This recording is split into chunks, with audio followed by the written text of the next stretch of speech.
एक बड़ी साजिश वाली खबर के साथ करेंगे। अजमेर से ये बड़ी खबर है, ट्रेन डिरेल करने की साजिश से जुड़ा बड़ा अपडेट सामने आ रहा है। एडिशनल एसपी और रेलवे अधिकारी मौके पर पहुंच चुके हैं। मामले में रेंज आईजी के निर्देश पर एसआईटी का गठन किया गया है। एडिशनल एसपी और अन्य अधिकारी वहां पर नक्शा भी देख रहे हैं। हर पहलुओं पर, हर मामले पर गहनता से जांच पड़ताल की जाएगी।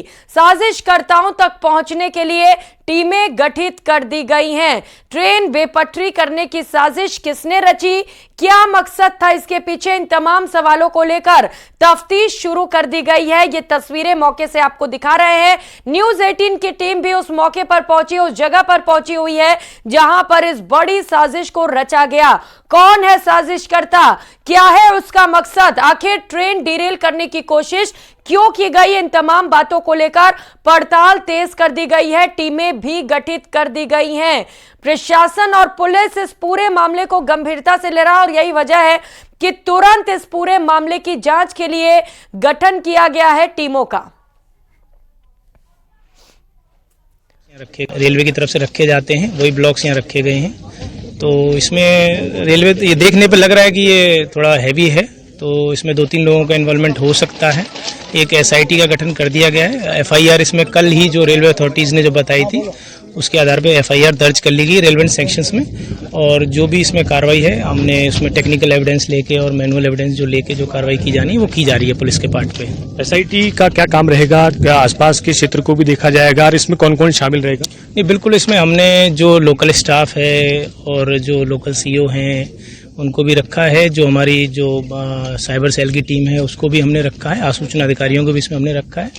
तो इसमें पूरी छानबीन की जाएगी, क्योंकि आप देख सकते हैं कि थोड़ा सुनसान इलाका है। पास में जो गांव है वो भी 2-3 किलोमीटर की दूरी पे हैं। कोई सीसीटीवी फुटेज भी उपलब्ध नहीं है। तो डेफिनेटली एक टेक्निकल एविडेंस पे पूरा हमारा फोकस रहेगा और मैनुअल एविडेंस भी जो आसपास मिल सकती है वो भी हम करेंगे इसमें।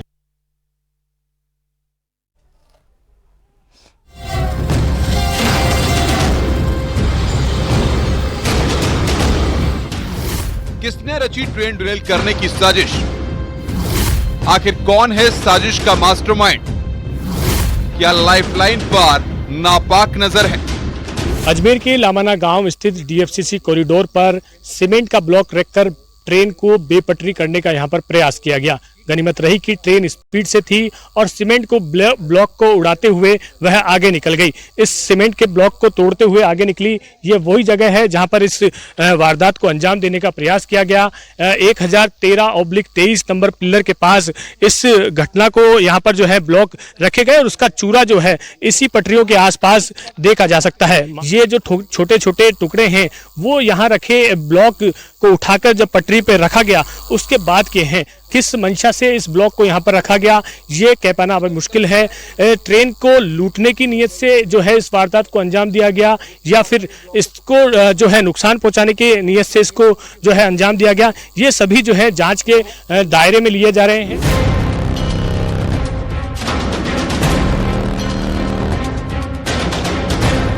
एक के बाद एक जिस तरीके से ट्रेनों को डिरेल करने की साजिश से पर्दा उठ रहा है, सवालों की लंबी फहरिस्त बनती जा रही है।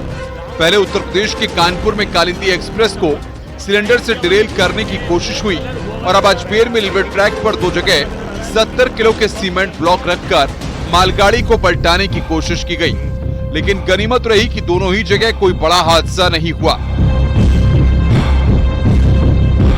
क्या आपने जांचा है, क्या परखा है, क्या देखा अभी तक?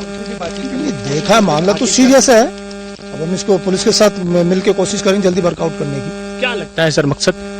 मकसद तो जब तक क्रिमिनल्स पकड़ नहीं आएंगे उनका क्या मकसद था वो तो वही बता सकता है, लेकिन हाँ मैटर सीरियस है, इसमें कोई शक नहीं। तो इस मामले को लेकर किस तरह से जांच की जा रही है, क्योंकि ब्लॉक बड़ा था, अगर मान लो ट्रैक नीचे उतर जाती ट्रेन तो एक बड़ा हादसा है, नुकसान हो सकता था, इसमें कोई शक नहीं। बड़ा हादसा हो सकता था, बड़ा ही भयंकर हादसा होता वो। तो उन सब चीजों को हम मद्देनजर रखते हुए या लोकल पुलिस से मिलके और इस केस को जितना जल्दी होगा वर्कआउट करने की कोशिश। क्या लगता है सर, कोई साजिशन ये घटनाक्रम हुआ है या फिर यहाँ के आसपास के लोगों की शरारत हो सकती है या लूट के इरादे से हो सकता है? क्या आपको क्या लगता है, मतलब अब तक ऐसी घटनाएं अमूमन अलग अलग स्थानों पर देखने को मिल रही है?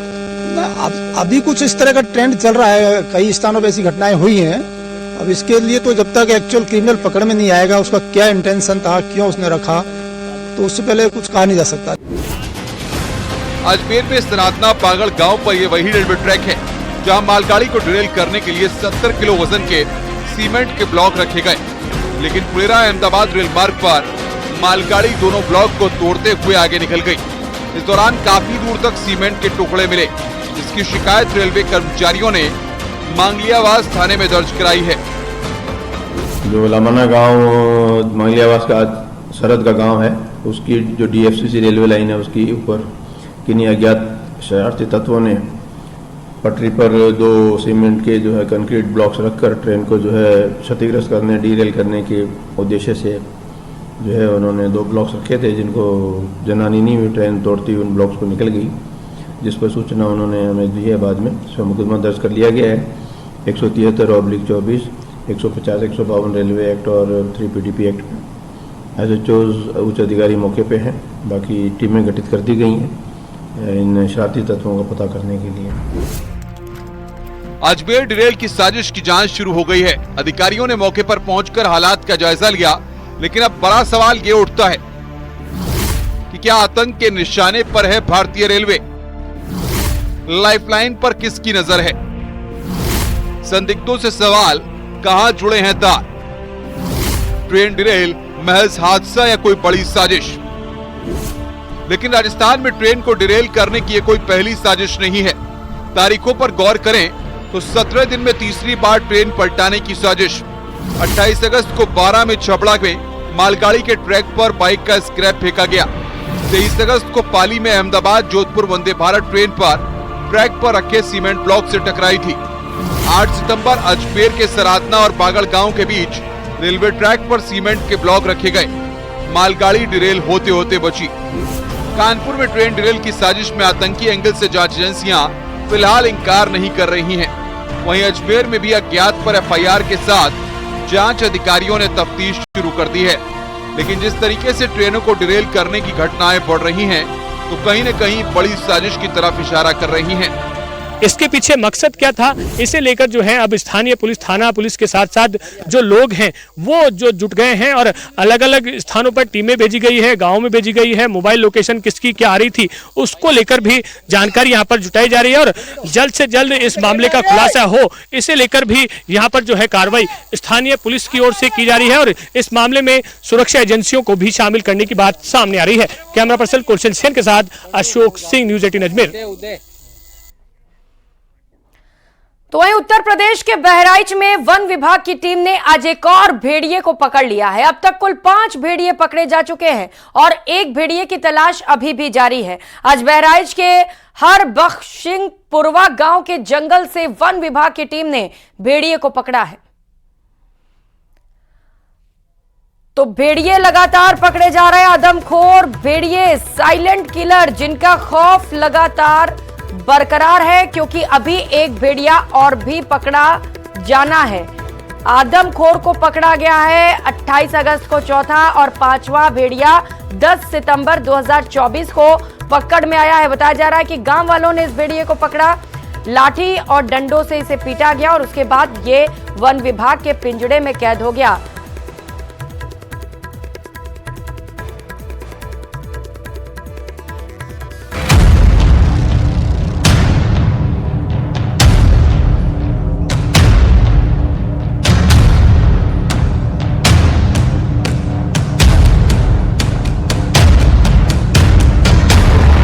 शिकंजे में बहराइच का एक और शैतान।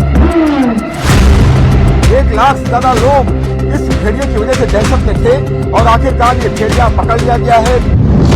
वन विभाग के ट्रैप में फंसा 5वां आदमखोर। ये हमारी बहुत बड़ी कामयाबी है। ये हमने 5वां भेड़िया पकड़ा है। लोगों की मदद से पकड़ा गया 5वां भेड़िया।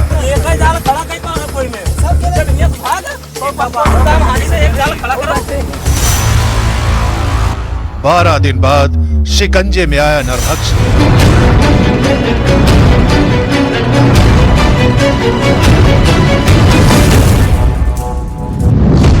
अब छठे भेड़िए की तलाश में वन विभाग। बहराइच में दहशत का सबब बन चुके गैंग्स ऑफ भेड़िया का एक और शैतान वन विभाग के शिकंजे में आ गया है।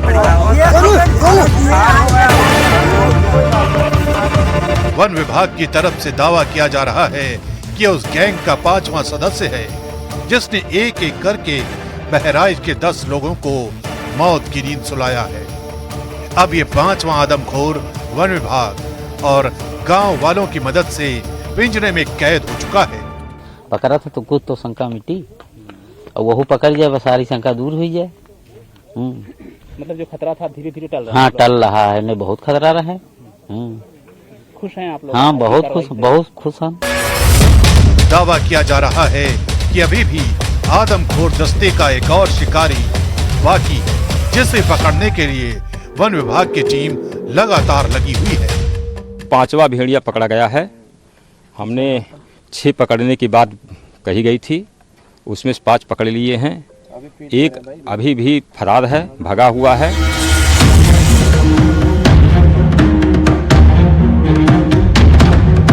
बीते 2 महीने से बहराइच में इन भेड़ियों की वजह से ऐसी दहशत है कि लोगों का घरों से निकलना दूभर हो चुका है। इन्हीं खूंखार भेड़ियों की वजह से बहराइच के कई परिवारों में मातम पसर गया।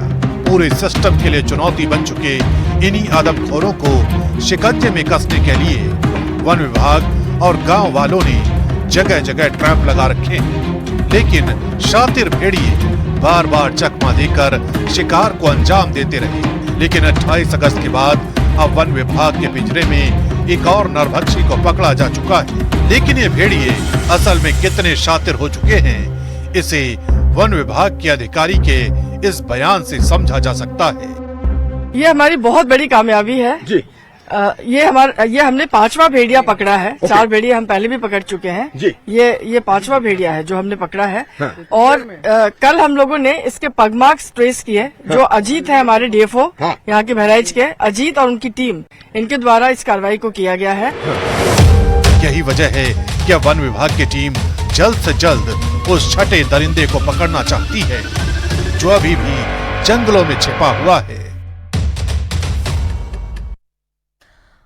और करेंगे इस वक्त की सबसे बड़ी खबर का। महज 48 घंटे के भीतर कन्हैया मित्तल ने यू टर्न ले लिया है। कांग्रेस में शामिल नहीं होंगे कन्हैया मित्तल, ये बड़ी सूचना इस वक्त की।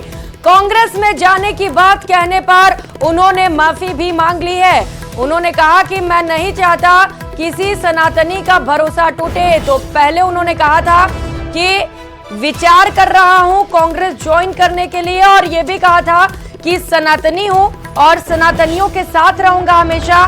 लेकिन इस बयान के 48 घंटे के भीतर ही यू टर्न ले लिया है। जो राम को लाए हैं हम उनको लाएंगे। गाना गाने से इन्हें फेम मिला। बीजेपी ने इस गाने को अपना सॉन्ग भी बनाया और इसके बाद उन्होंने 48 घंटे पहले जो बयान दिया था उससे यू टर्न ले लिया है। सुनाते हैं क्या कुछ कहा है। जय श्री राम।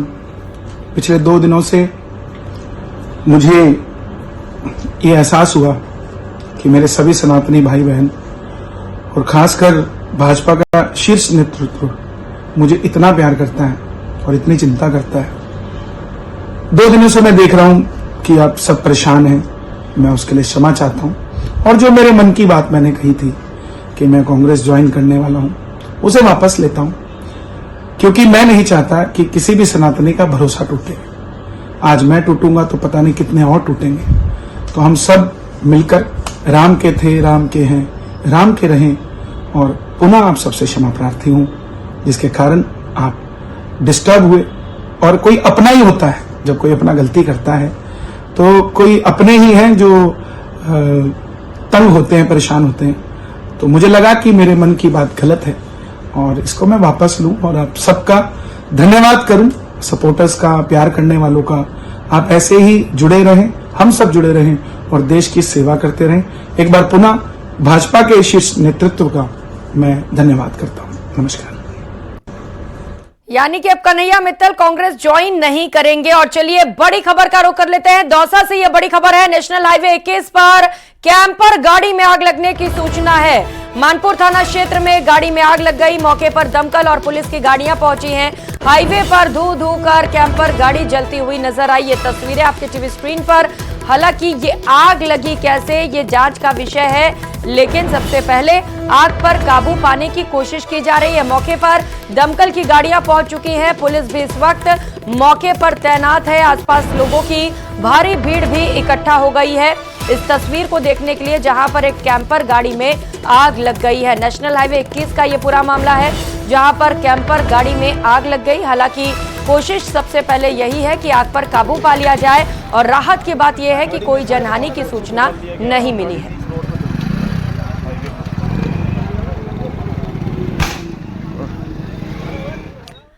रुक करेंगे एक और बड़ी खबर का। बालोतरा से बड़ी खबर है, जहां पर चलती स्लीपर बस में अचानक से आग लग गई। बस में सवार लोगों में इस दौरान अफरा तफरी मच गई। निजी बस में अचानक आग लगने से हड़कंप मच गया। बाड़मेर से जोधपुर की तरफ ये निजी बस जा रही थी, जिसमें अचानक से आग लग गई। बाड़मेर जोधपुर हाईवे पर जसनाथ आश्रम के पास ये घटना घटी है, और यहां पर भी वही हालात है कि ये पता नहीं चल पा रहा है कि आग लगी कैसे, लेकिन आग बुझाने की कोशिशें की जा रही है।